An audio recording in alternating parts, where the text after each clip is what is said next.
Hello everyone, and welcome to a presentation on quality indicators for GI unit operations, sponsored by the American Society for Gastrointestinal Endoscopy. My name is Eden Essex, and I will be the moderator for today's call. Our presenter for today's call is Dr. Joe Vicari. Dr. Vicari joined Rockford Gastroenterology Associates in 1997 and has held a faculty appointment at the University of Illinois College of Medicine at Rockford since that time. He currently holds the academic rank of Clinical Assistant Professor of Medicine at the University of Illinois College of Medicine at Rockford. Dr. Vicari is now Managing Partner of Rockford Gastroenterology Associates. He is board certified in gastroenterology. Dr. Vicari currently serves on the Practice Management Committee of the American Society for Gastrointestinal Endoscopy and is a journal reviewer for the American Journal of Gastroenterology. Dr. Vicari served on the ASGE Endoscopy Unit Quality Indicator Task Force and as one of the leading authors of the task force paper, Quality Indicators for Gastrointestinal Endoscopy Units, which was published in Video GIE. I will now hand the presentation over to our presenter, Dr. Joe Vicari. Well, good evening, everyone. So before we get into the objectives, I just wanted to give you a brief background on this paper, the Quality Indicators for Gastrointestinal Endoscopy Units, and the thought process that went into it. Over the years, significant efforts have been dedicated to try and define what constitutes a high-quality endoscopy unit. And most of these efforts have been focused on developing, refining, and ultimately implementing procedures and a process in which we can identify these quality indicators. Towards that end, the ASGE has been involved with programming to assist physicians as well as administrators to try to better understand how to get the concepts of quality into practice into our endoscopy units. Unfortunately, evidence-based data has been lacking, and the only true study is an old study from the United Kingdom, and it's from 2004, and it was a global rating scale that they developed with the aim of enhancing quality while developing uniformity in endoscopy labs and processes and operations across the United Kingdom. So with that in mind, the task force that was put together thought that we really needed to do something in the United States to try to put together a compendium of indicators that would be helpful to the endoscopists in the United States. And the aim really was two points. One was to develop a comprehensive document that identifies key quality indicators for endoscopy units as defined by the literature and where literature was not available by expert opinion. And second, to achieve consensus on these quality indicators from important stakeholders, physicians and non-physicians, that are involved in endoscopy unit operations and quality improvement.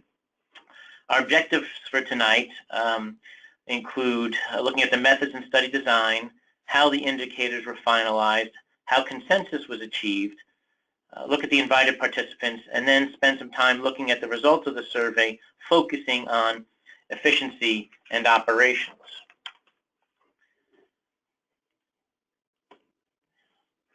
The task force was composed of 16 representatives from various GI settings and practices. There were 14 gastroenterologists, and there were 2 nurses. One of the gastroenterologists was from outside of the United States in the United Kingdom and was part of the 2004 study in the United Kingdom. 8 of the members of this task force held leadership roles within their endoscopy units. The task force was then divided into 5 subgroups. They were called domains. The domains were as follows: patient experience, employee experience, the domain we're going to focus on tonight, efficiency and operations, procedure-related endoscopy unit issues, and finally, safety and infection control. The leader of each working subgroup plus 2 task force chairs made up the steering committee. Could you advance the slide, please? The project was then, as far as study design, was divided into 3 phases. The first phase was a systematic literature review and ultimately generation of potential unit quality indicators by each of the 5 subgroups. Then there was approval of these potential endoscopy unit quality indicators by the steering committee, and then these were rated, the potential indicators were then rated on several parameters by invited participants who will define using a modified Delphi method. And the original Delphi method is essentially a form of communication that is not face-to-face. The modified Delphi method is essentially communication through email, and that's how most of these communications occurred with the participants. And finally, consensus was ultimately reached on a final set of endoscopy unit quality indicators. Over the course of 9 months, each subgroup leader, of which there were 5, conducted this systematic literature review using the standard search engines PubMed, Google Scholar, Embase, and Medline. As I said earlier, there's really an absence of evidence-based data to help us, especially in the domain that we're talking about tonight. So where there was not good data, we relied on expert opinion and existing regulatory standards to guide us through the process. The subgroups then developed a list, or the steering committee then developed a list of endoscopy quality indicators that were reviewed on a weekend in March, and ultimately these were refined down to a number of 155. So we had literally hundreds of indicators that were developed, and ultimately we got these down to 155 potential quality indicators across all domains. And specifically in the domain of efficiency and operation, there were ultimately 25 of those indicators.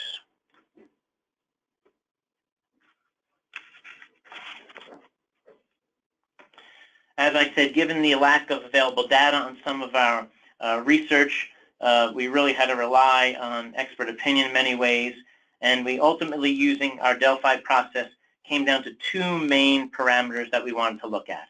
The first was the extent to which respondents agreed with the importance and relevance of a potential quality indicator, and the second one is the extent to which respondents agreed with one another. So those were kind of our parameters that we used to reach consensus. The process then went as follows. There were 2 rounds of online voting. Participants were randomly assigned to complete a survey related to one of the 5 domains. So they were only doing a survey within one of 5 domains. There were 495 people invited to participate in the survey, and this included physicians, nurse practitioners, nurses, nurse managers, practice managers, and others who had some type of stake or were impacted by quality in endoscopy in the United States. In the first round of voting, participants were asked to rate each of the potential quality indicators on the following 4 questions. Is this potential indicator an important parameter related to the quality of care for a patient in an endoscopy unit? So does this parameter, how does this relate to quality? Is this a meaningful element of a high-quality endoscopy unit or important outcome? Simply, is this meaningful to measure? Is this feasible to measure? And finally, is your endoscopy unit currently compliant with this parameter? So compliance with the indicator in their own endoscopy unit. Ratings were based on a 5-point scale. It's a typical 5-point scale with 1 strongly disagree, 5 strongly agree. Only those who participated in the first round of voting were invited to participate in the second round of voting. And in the second round of voting, where we really got down to refining these parameters, the participants were shown the same set of potential quality indicators along with their individual response and the most common response of the overall group for a particular indicator. And then they were asked, how would you now rate this parameter? So they were asked to look at their response, the most common group response, and asked, how would you now rate this parameter? After both rounds of voting were complete, each subgroup leader and group developed research questions, which ultimately were all agreed upon by the steering committee.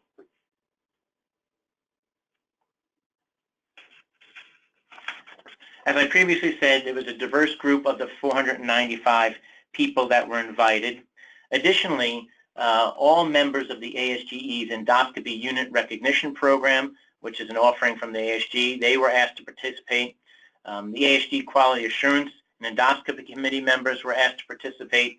Regional presidents of the SGNA were asked to participate, as were members excuse me, of the AGA's and ACG's committees on quality. So really quite a diverse group of people were asked to participate.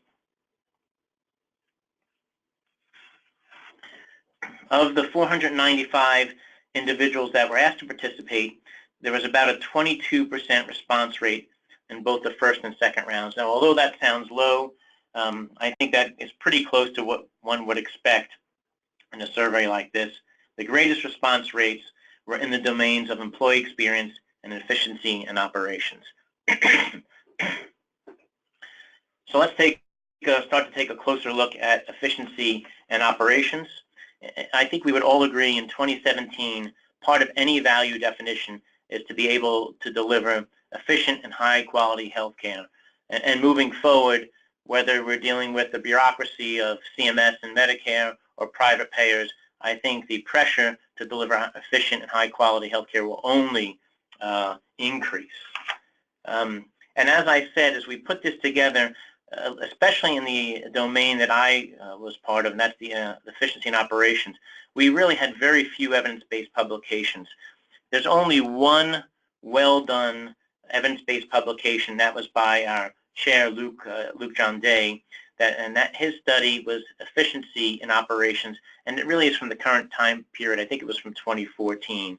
Short of that, we really relied on expert opinions and operations research by the ASGE, as well as the MGMA.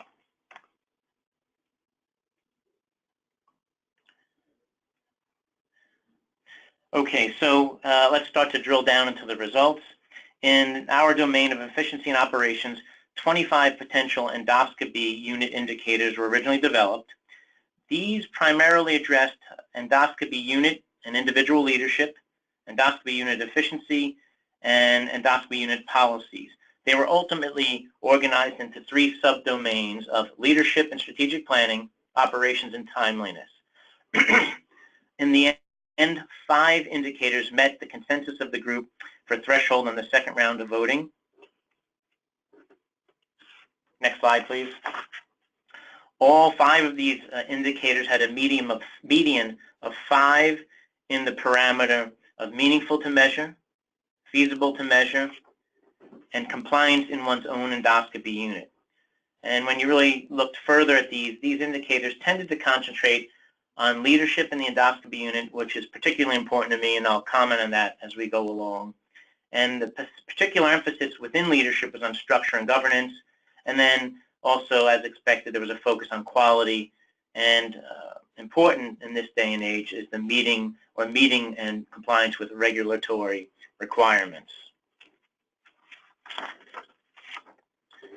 Okay, so we'll start with the operations domain as we look through the top 5 indicators. And the first one is endoscopy unit adheres to regulatory requirements, including federal, state, local, and institutional with respect to facilities and operating space. And if you look at the responses, this was one that I was very happy to see high on the list. Without compliance with our regulatory bodies, we really couldn't run a unit in the hospital or outside the hospital. So I think this has to be one of our highest priorities. And when you look across the respondents, there were high ratings in meaningful to measure, feasible to measure, compliance in one's own endoscopy unit, and as it relates to quality. So this clearly was high on people's list, and it looks like people feel comfortable in measuring this as well as understanding their own individual state, local, and obviously the federal requirements. So we certainly can't run our labs without them, and this is a very important indicator. The endoscopy unit has a policy on administering MAC and moderate sedation. As you all know, MAC now it constitutes over 50% of endoscopic procedures, and so I'm not surprised to see that this was high on people's list. The good news is the number was high as it relates to quality, but I think that some of the areas that will need some work: the respondents meaningful to measure, feasible to measure, and then compliance in one's own unit with their policy was a little lower than I expected. I would have expected a little bit more robust numbers. MAC obviously is a little bit different than traditional sedation. Although we're providing deep sedation with MAC, we can always have people slipping into the early stages of general anesthesia. So I think we need some work. There's a little bit of work to be done in understanding our policies within our own institutions of MAC and being more compliant with our own policies within our institutions. Unit committee structure includes effective governance with physician and other stakeholder participation. This got very high marks across all measures: meaningful to measure, feasible to measure, compliance in one's own endoscopy unit, and as it relates to quality. I'll comment on leadership in the next slide, but we really need effective governance from physicians and other stakeholders. And who are these other stakeholders? I would say you need a physician champion, and you need a administrative champion, and likely a nurse champion, all working together to make sure that we understand the governance within our own practices or our own unit, so that we can be compliant with all the federal, state, local, and other institutional guidelines. Without an effective governance policy, I think we're going to, in a unit, will have great difficulty moving forward as we face the challenges of MACRA, whether we go with MIPS or alternative payment models, and other pressures from private payers as it relates to quality and efficiency. So important to have strong physician and non-physician governance within your practices. This was the highest rated response overall. Endoscopy unit has defined leadership structure. Leadership has been an important message that I have tried to get out, and the ASGE has been very kind to let me get involved with some leadership courses. We need strong endoscopy leadership, endoscopy unit leadership, and so we had some very good scores in this. The only one that was a little behind was meaningful to measure, but feasible to measure, compliance, and as it relates to quality, ranked very well in this indicator. And it really starts at the top. Again, I'll throw out the term physician champion is important, but in this, I think you really need a strong nursing champion. So in our practice, our nurse manager is a very strong leader, and she has developed a very strong leader in our endoscopy nurse leader. So our endoscopy nurse supervisor, although she is young, she's been very well trained. She's got excellent leadership skills. She's got very good people skills. And for a young person, she really has the respect of some of the older physicians and older nurses. She does a very good job. But her leadership skills really start at the top with her supervisor, which is our nursing supervisor, and the physicians. So again, you would like to have a strong physician champion, a strong nurse champion, and strong administrative champion as it relates to leadership, so that you can be successful across all aspects of your unit.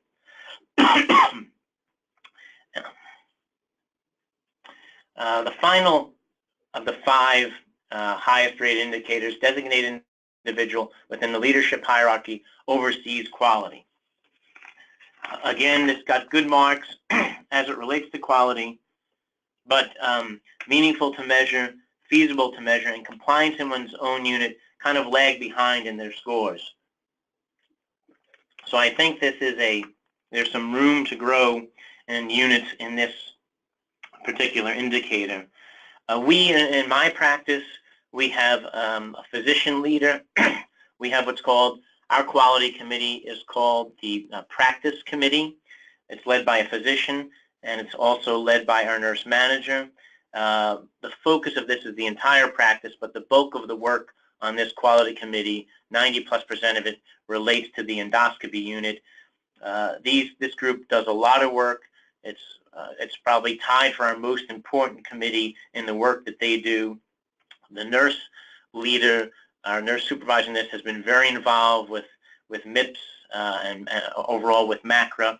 So again, you really need to get some strong leadership skills in the area of quality leadership And we were very fortunate when we got our nurse manager. She came from a quality background in a hospital, but wanted to move to an independent practice. So strong physician and nursing leadership are very important. So I think all of these 5 that got high ratings were very important. Unfortunately, as we get into the next slide and look at some of the less compliant ones, I think there's some very important ones that were really fell quite short. And this first one was a little bit disappointing to me personally. I talked about the importance of leadership. So the endoscopy unit has an annual strategic planning meeting, and it got kind of abysmal scores across: meaningful to measure, feasible to measure, compliance in one's own unit, and as it relates to quality. I realize we are all very busy in our practices. We have patients, we have bureaucracy, we have medical records, we have many things to do as physicians and nurses and leaders within our practice. But I think the single most important thing we do in our practice outside of taking care of patients really deals with strategic planning. We have an annual strategic planning in January where we spend a whole Saturday strategic planning, and a bulk of that goes towards quality and efficiency and improvement in efficiency and improvement in quality. But each month when we have our business meetings, so we have what I would call mini strategic planning meetings, each month a portion of our business meetings is dedicated to quality and efficiency, and again, most of it relates to endoscopy. And frankly, we are strategic planning all the time. There was a great article in the Wall Street Journal a few years ago that talked about strategic planning and essentially said if you're doing it once a year, and this was in business, not medicine, that you're really falling behind. So I like to view our strategic process as being very dynamic and happening every week, every day. When something comes up, we're really ready to strategic plan if we need to on the fly. But at a minimum, we need a very robust annual meeting, and I would say monthly meetings for strategic planning. The second one is rate of on-time first case start. I can understand why this would be a problematic indicator. It's an important indicator, but there are so many variables that go into a first, to have that first case on-time start. The numbers actually were somewhat decent, but across the board, meaningful to use was okay, feasible to measure was okay, but compliance in one's own unit was low. And I think a big part of this are the physicians. I think we're a big part of late starts. We've had trouble with that in my practice, so physicians being on time, very important. I realize there are other complicating factors with patients that can affect the on-time start, but I think it's an important parameter to measure. I think we also have to look at quality as it relates to the patient experience. So this can really negative impact surveys that relate to the patient experience as it relates to quality. So I would start by looking at physicians and how their timely or untimely arrival for the first case start. Room turnover is also a complicated one. I'm not surprised to see it as a less compliant indicator. The numbers were marginal on 2 of them, feasible to measure and compliance, not so good on meaningful to measure and as it relates to quality. If you look at room turnover, the accepted range is about 7 to 9 minutes. In our practice, we're about 7.1 minutes, and we are not MAC. We're, excuse me, the Midwest allergies are getting me today. I apologize. We're about 7.1 minutes in room turnover rate, and we are not MAC. We are traditional sedation on about 93% of our cases. Again, there are so many variables that affect room turnover. Tough IV stick, patient has to use the bathroom right before they're ready to go, someone is nauseated, someone's blood pressure drops, so lots and lots of variables. So things we can look at to improve, and there are also, again, physician variables. We need to make sure the physicians are really focusing on their time in the endoscopy unit. It's certainly not the time to be searching the web and doing non-physician and endoscopy-related tasks. Time for procedure request to procedure date is tracked. This is one that got very low numbers, and from our personal experience, I understand that.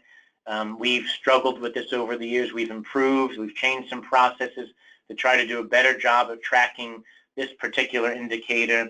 But it's a tough one with variables that affect it, with people canceling their procedure, us canceling their procedure. Things get lost.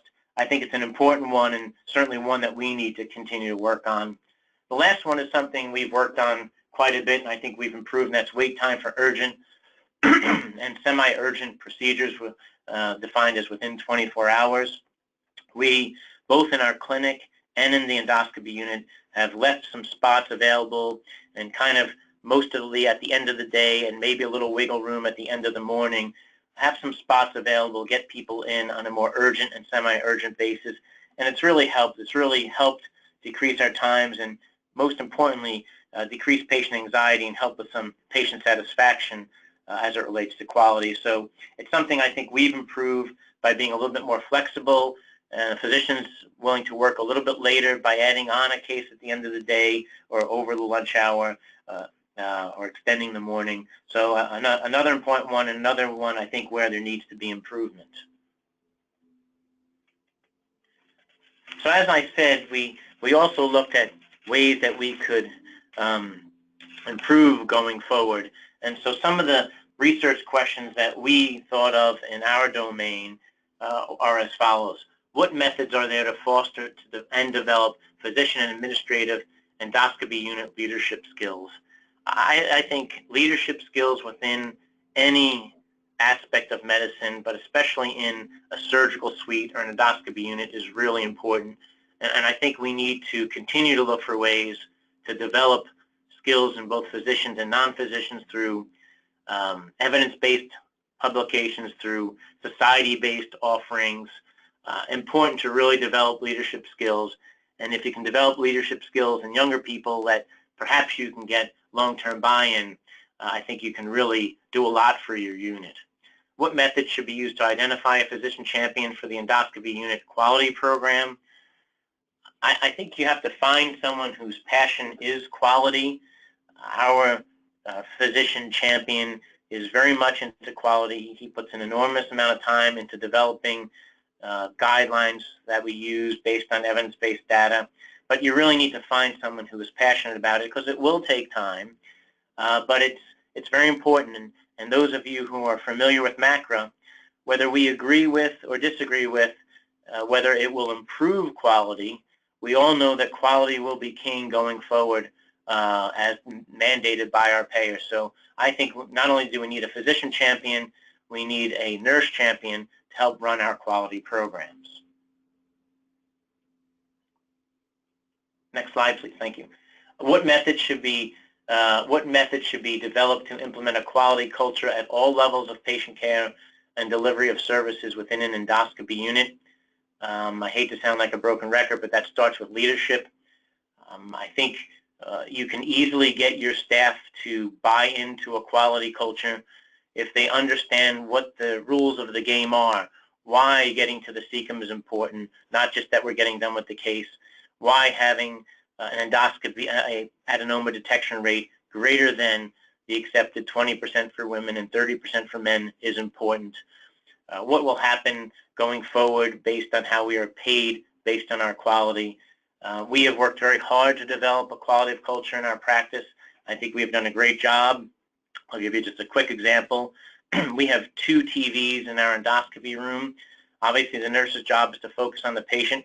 When the patient's doing well, the nurse can take a look up at the television, and sometimes we'll play a little game of who can find the most polyps, or all of a sudden I'll hear the nurse say, "Oh, Dr. Vicari, I think I saw something." I'll stop, I'll go back, and I'll look at what she thinks she saw. Even if they're wrong, it doesn't matter. Sometimes they pick up stuff that I did not see. Endoscopy and the endoscopists are imperfect. And so I think we really want to work hard to getting buy-in from our nurses and staff that delivering a high-quality service, high-quality care is very important. And finally, how do efficient practices correlate with specific patient satisfaction measures and other procedure-related outcomes? And for this, I think we're just going to need to have more evidence-based data. Hopefully something like the document we just created will help get us more data.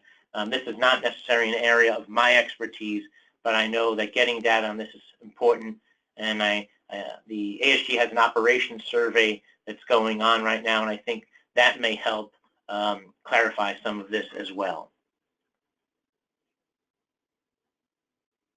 Next slide, please. So in conclusion, I wanted to keep it rather brief. I didn't want to really spend most of this talk on the indicators. I wanted to leave plenty of time for questions, but we now finally have a comprehensive document for the United States based on input from practitioners in the United States that identify key quality indicators based on available literature and expert opinion.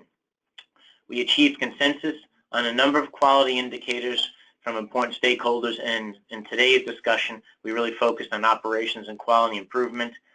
We just outlined our future direction, but for me, the future direction is very simple for all of these indicators across all the domains, and that is science, science, science, as much as possible, evidence, evidence, evidence. We need more evidence-based data to help us navigate some challenging times coming up in quality, efficiency, as it relates to our payers. So with that, I'll turn it back to Eden, and we can take some questions. All right. Wonderful. Thank you, Dr. Vakari. At this time, Dr. Vakari will address questions received from the audience. As a reminder, you can submit a question through the question box. If you do not see the question box, please click the white arrow in the orange box located on the right side of your screen. It will be towards the bottom. And we do have a few questions coming in, and we encourage everyone to keep sending them in. Our first question that comes in, first, a thank you for a wonderful presentation, Dr. Vakari. And this person would like to know, in terms of your annual strategic planning meeting, he confesses this is something where the unit, they are less compliant, and he is wondering, what does your agenda look like for that, and have you ever used a facilitator to kind of get them kicked off? What would you say to that person, Dr. Vakari? So we usually do it on the second or third Saturday in January, when it's nice and cold in Rockford and there's not a whole lot to do. The agenda will focus on a number of different things, but part of the agenda will definitely focus on quality. And what we do is, over the last few months of 2017, a survey comes out from our administrator, goes to the physicians and the nurse leaders and supervisors of other departments to see where we need some improvement and get some ideas for our agenda. And we will then refine those down and come up with usually 5 main topics for the meeting, and 1 or 2 of which will focus on quality and efficiency. So we'll definitely spend 20 to 40% of our meeting on endoscopy as it relates to quality and efficiency, gathering data from the physicians and other stakeholders in the practice. We have used a facilitator once. Many years ago, we hired a consultant, and it was the least useful money I think we've ever spent. I think if you really look hard at your practices, you're going to find that you have some very bright and talented people in your practice. Many times you'll be surprised where these sources of talent come from. So we do it all on our own. Wonderful. And our next question is, in terms of your nurse champion, you mentioned that the nurse champion was well trained and could keep those older MDs even in line. What kind of training has your nurse champion received? Have you sent her to anything specific that you would mention? Yeah, so 2 parts. The endoscopy nurse leader, or endoscopy nurse supervisor, she's been to SGNA on a few. She goes about every other year. Every year we send 3 nurses plus the clinical and endoscopy nurse supervisor to SGNA. So she's been to SGNA a few times, and she's focused on some areas of efficiency, operations, and really quality. She's really starting to develop a good interest in quality. But she's also very fortunate to have our overall clinical nurse supervisor has a very strong background in quality. And as you know, Eden, she's given some talks with the ASGE And so she has an immediate supervisor that has really taken her under her wing and taught her a lot. Our clinical nurse manager has an MBA, very sharp gal, and has really done well to teach our endoscopy supervisor. So Wonderful. some in-house, some in-house, and some out-of-house. Wonderful. And you know, speaking of her, you had mentioned she had come from a hospital setting and she had desired to come to an independent practice. We have a question here about, are there any considerations people should have in terms of these quality indicators based on their setting?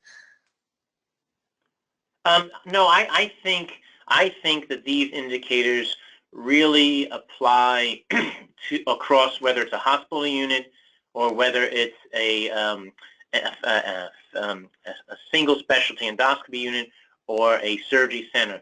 Now, some areas may be more important than others. So, for example, our turnover rate in our endoscopy center is, I said 7.1 minutes. But when we go to the hospital, things change.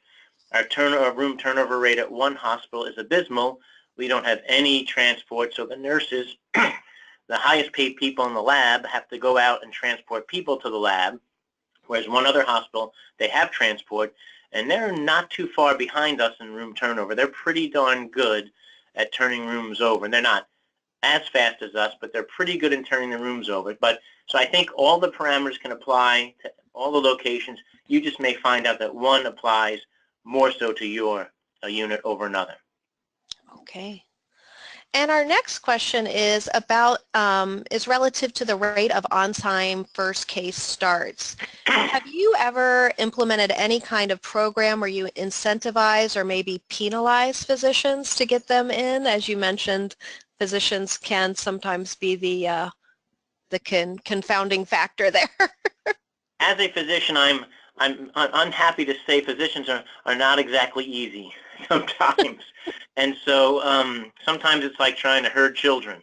So yes, we actually have had trouble over the years with a physician or two coming late. And so we talked about with one physician, for example, who was really kind of the worst of the offenders. We talked about a negative financial implication, but unfortunately his wife was also a high income earner, so we thought we'd hit him where it really hurts, and that was with time off. So we made the threat that if this continued, you're going to start to lose vacation days, and oh boy, did the behavior change, and change fast. So I think you have to, the one thing that you can really impact on that first time start is physician behavior. And I think it takes strong leadership to take on the physician that comes late. In our practice, it actually starts with our nurse, clinical nurse supervisor. She's a pretty strong personality, and very few times does it go beyond her. But I think you have to have some teeth, otherwise it will continue. Some of the other variables, when the patient comes late, or they get sick, or they need to use the bathroom right before the case, those are less frequent. So the one main variable you can affect is physicians being on time, and I would not be afraid to take it on and take it on with some teeth. Wonderful. One of the things you mentioned, Dr. Vicari, was that for the wait time, you felt like one of these parameters you had improved upon, the wait time for urgent and semi-urgent. How did you make improvements in that area? Was there anything specific that you did that you can share? Yeah, so we typically had our last case of the day start anywhere between 3:30 and 3:50. We start at 7 in the morning, and we would stop in our endoscopy unit at about 3:30 to 3:50. That could be a double or single. But we started to get not only a backlog, but we started to have a harder time getting people in that we just had to get in. You were worried something was wrong, or they were worried something was wrong. And so now we will schedule cases later, 4:10, 4:20. And so that has brought us a number of extra slots per month. And we tend to leave that open for more urgent and semi-urgent. And then also we'll sometimes schedule a little later in the morning. Usually 11 o'clock is when we like to stop for our last case. so that the nurses can get some downtime and kind of rejuvenate for a short time. But we would not be afraid to use that 11:30 slot if we needed to, if there was something urgent. So we put a little bit more pressure on the physicians and team, and so we use those. That's one thing we've done recently, and I think we've done a better job at prioritizing who is urgent and who is not. I think beforehand we did not have a very robust system. Yes, we want to get all our screening colonoscopies in, but we've done some limiting of spots for screening colonoscopies to make sure that we always have spots to get these, or almost always have spots to get urgent and semi-urgent people in. I will readily admit, come November, December, it gets very, very difficult because everybody's trying to meet their deductible, get it in. So it becomes very, very difficult at the end of the year. But short of that, I think we've really improved. I think we can still improve, but we've done better. Wonderful. And we want to remind people that you can submit a question at any time through the question box that is on the right-hand side of your screen.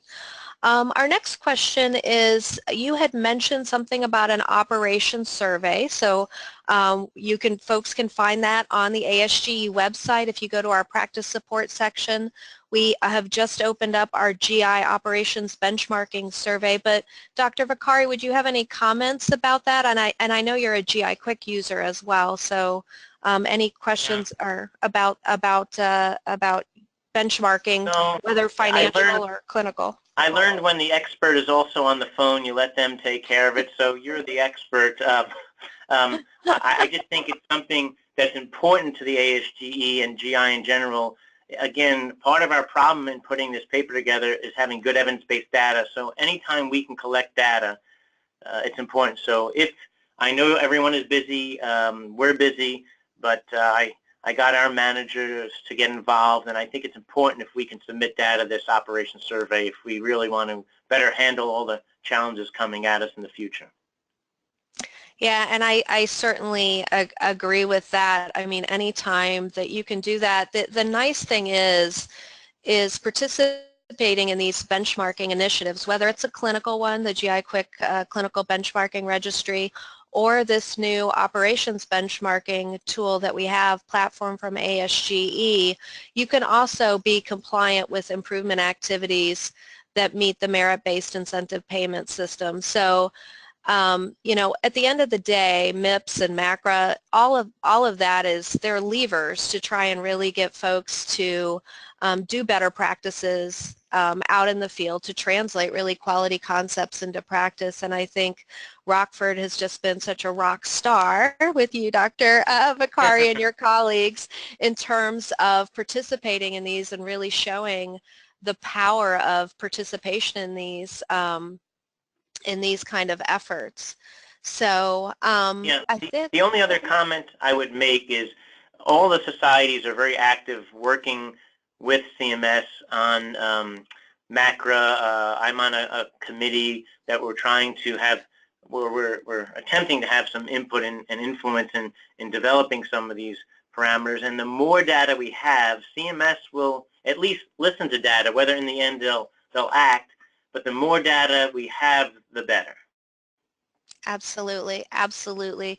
And with those comments, we're going to wrap it up tonight. Thank you for joining us today for this ASGE-sponsored webinar on quality indicators for GI unit operations. We hope this information is useful to you in your practice.